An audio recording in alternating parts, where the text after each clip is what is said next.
اب فوائد اور ثمرات کی بات کر لیتے ہیں، کیونکہ یقینی طور پر جو عمل اللہ کے لیے ہو، خالصتاً اللہ کے لیے کیا جائے، اور جس میں طلب جو ہے صرف رضائے الہی ہو، تو اس کے ثمرات اور اس کے فوائد کس قدر ہوں گے، آپ ارشاد فرما دیجیے گا۔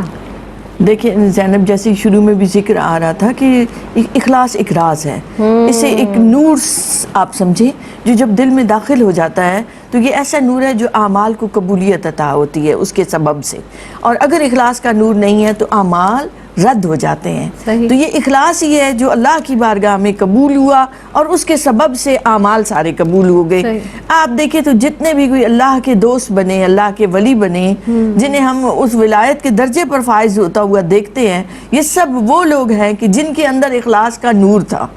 تو ظاہراً انہیں دنیا میں آپ دیکھیں تو انہیں عزت ملی، انہیں محبت ملی، اللہ رب العزت نے کائنات میں ان کی محبت ڈال دی۔ ایک حدیث مبارکہ کا مفہوم ہے کہ اللہ رب العزت فرماتا ہے میں ان سے محبت کرتا ہوں، تم بھی ان سے محبت کرو۔ ملائکہ سے کہا جاتا ہے، جبریل امی سے کہا جاتا ہے۔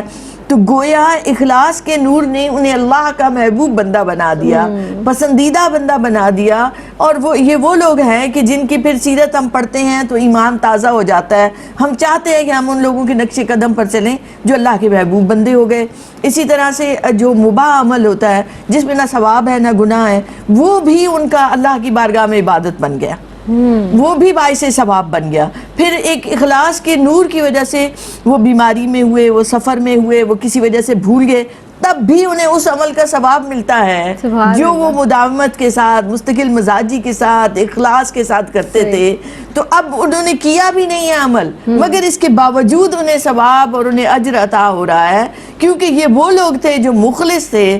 انہیں شیطان بہکا نہیں سکتا، شیطان کا دو ان پر نہیں چلتا۔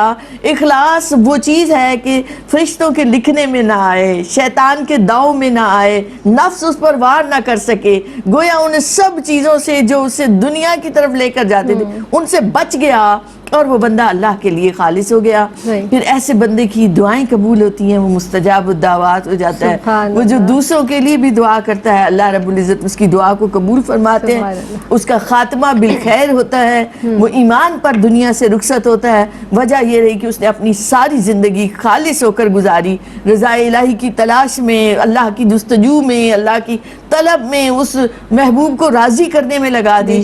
تو اب اللہ اس سے ایسا راضی ہوا کہ وہ دائمی زندگی، وہ اخروی زندگی جو ہمیشہ رہنے والی ہے، وہ اس کی پرسکون ہو گئی۔ ظاہری دنیا میں بھی اس کو اطمینان قلب عطا ہوتا ہے، سکون عطا ہوتا ہے۔ یہ سکون اور یہ عیش و عشرت کا محتاج نہیں، یہ تو اللہ کی طرف سے وہ دولت ہے جو خالص لوگوں کو عطا ہوتی ہے۔